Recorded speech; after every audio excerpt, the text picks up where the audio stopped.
It was a warm spring day, the first really beautiful day of spring, and I was walking along a quiet wooded road in Western Mass when I almost stepped on a snake. It wasn't hard to guess the story. Come out to burn off the long winter chill of hibernation on the welcome warm pavement and run over by a car whose driver probably never even noticed. At first I thought it was dead because the center of its body was completely crushed and sticky with blood, but then it opened its mouth, as if to scream, I thought. My decision was obvious, but the problem was how. I had no gun or knife, not even a hammer. So I settled on a good-sized rock, and I brought that down hard on the snake's head. But some deep-seated will to live made it turn back to me and hiss. I had to smash the stone again and again, harder, faster, until I was horrified, sweaty, and out of breath, but the snake finally, mercifully, was dead. I knew then, in a way I did not know before, how difficult it can be to take the life of a living creature.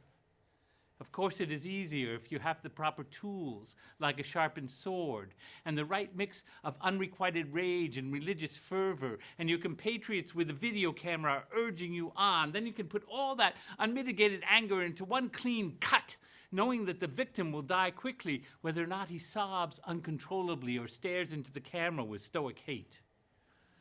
Of course, then you will have the messy consequences to deal with, but your belief in martyrdom will override any fear that the blood splattered all over you, the video camera, and the rug will lead to retribution in this world.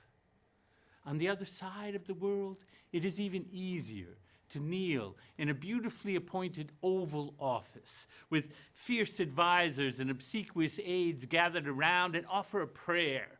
So far from the place where the dead will lie that there is no chance of getting blood on your shirt.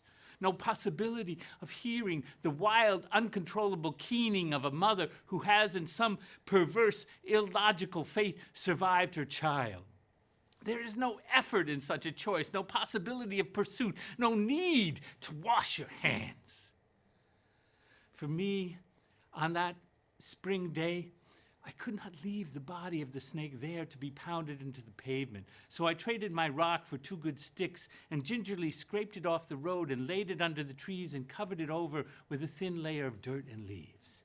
Then I said a prayer to the God I cherish, not the God of vengeance or the God of martyrs or the God of necessary evils, but a God that sanctifies every life and feels deeply, viscerally, the last breath of us all.